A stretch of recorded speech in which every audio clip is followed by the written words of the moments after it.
In the third episode of the Book of Boba Fett, we were introduced to some very colorful street youths. It's a horrible neighborhood, okay? There are youths everywhere. A band of youngsters has joined Boba Fett, and some fans are up in arms about it. The biggest complaint? They don't fit in the Star Wars universe. Hi, I'm Gerald, and I'm a Star Wars fanatic. If you're new to my channel, go on and hit the subscribe button now to stay up to date on all my Star Wars content and releases. Also, leave a comment to this video and I'll pick one comment to highlight in my next video. Yes, I read all comments. I'm really excited to bring you today's topic, so let's get on with it. Sit back, relax, and enjoy some Star Wars.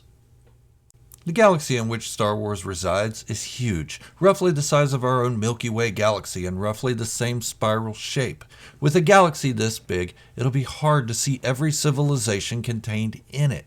Today, we will be discussing whether or not Boba Fett's Vespa scooter gang fits into the Star Wars galaxy. Remember, it's huge.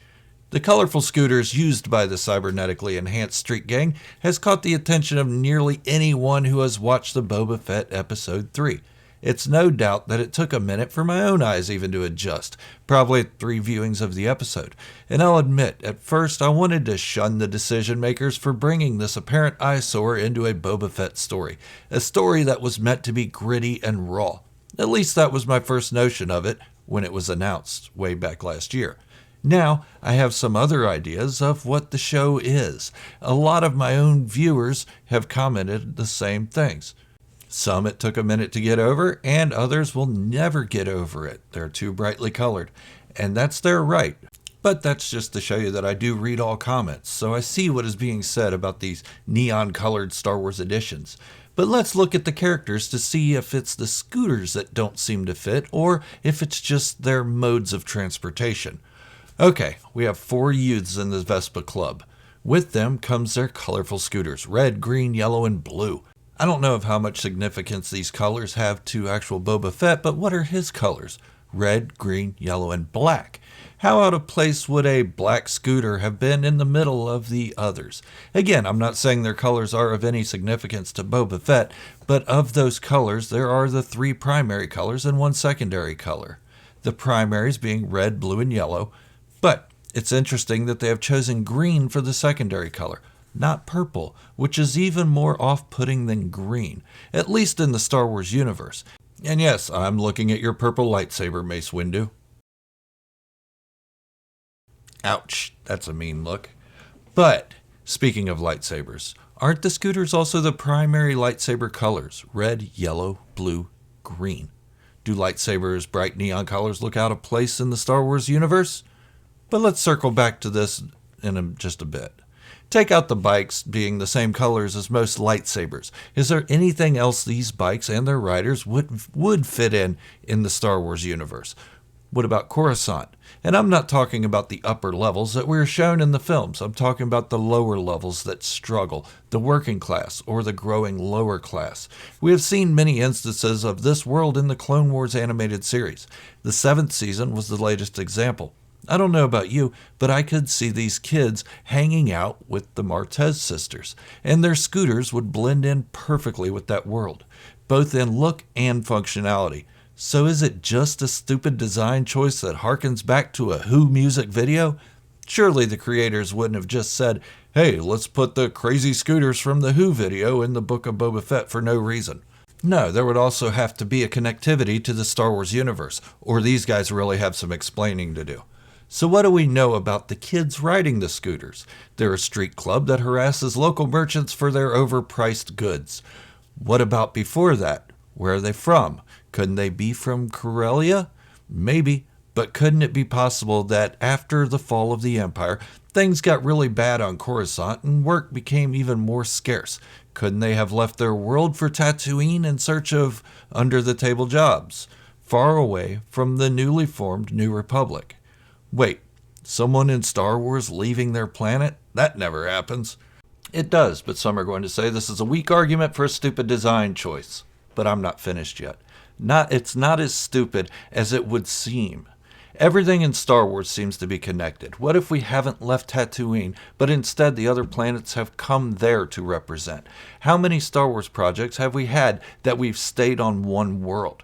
Oops, is this another design flaw in the Book of Boba Fett?